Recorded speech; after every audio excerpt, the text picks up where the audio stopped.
Coming up, where do the Celtics go from here? Let's go.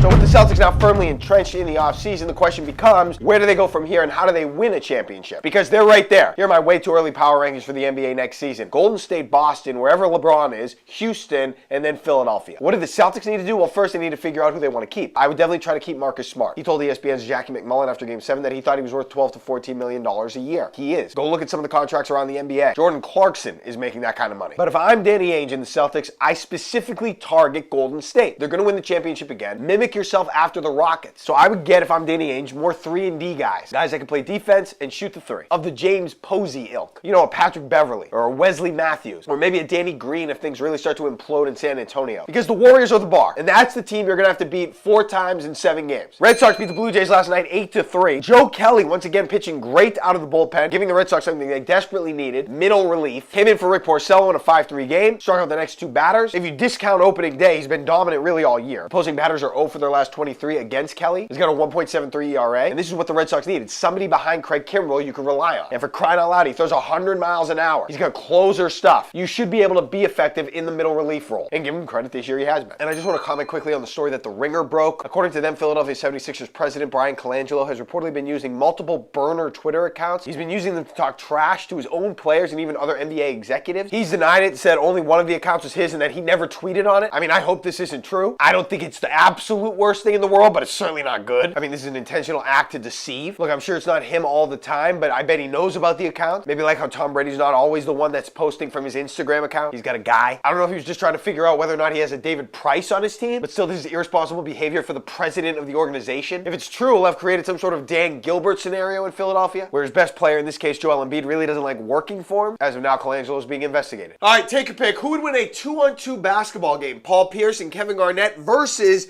Kevin McHale and Larry Bird. You know, I'm from the Pierce-Garnett era. Athletically, they are superior, but you go with McHale and Bird. Because Bird, for one, is in a lot of people's all-time starting 5, and some consider Kevin McHale the best power forward ever to play. Basketball ultimately is about getting the ball in the hoop. As much as I love the tenacity and athleticism of Pierce and Garnett, I would go with Bird and McHale getting the ball in the hoop more than Pierce and Garnett. Final take your pick. Eminem was in Boston this weekend. His show's got rave reviews. Better Detroit musician, Eminem or Kid Rock? The answer is Eminem. I like Kid Rock better. His songs over the years have meant more to me. I just like rock better in general. Eminem, though, more successful. He's got Grammy Awards to his name, been in movies. I think rap overall is more popular than rock music. Both did make successful transitions into different genres, Eminem and pop, Kid Rock and country. I like Kid Rock better. Devil Without a Cause is one of my all-time favorite albums. I've seen him live 3 times. Each time has been excellent, but I will be unbiased here and say that Eminem is a better musician than Kid Rock. All right, my lock of the day, Game 2 of the Stanley Cup Finals tonight. Vegas hosting Washington. I'm taking the over 1.5 goals in the first period. Look, they score goals. These teams score goals. Game 1 was a high-scoring game. I like that trend to continue. I don't think asking for 2 goals in the first period is all that much. They can get 2 goals quickly. Both teams have a lot of offensive firepower. Marc-Andre Fleury, who's been very good, was not on his game the other night. I'm taking over 1.5 goals scored in the first period of the Capitals Golden Knights game tonight. That is my lock of the day. Have a good one. Well, as you know, I'm not on Snapface and all that, so I don't really get those.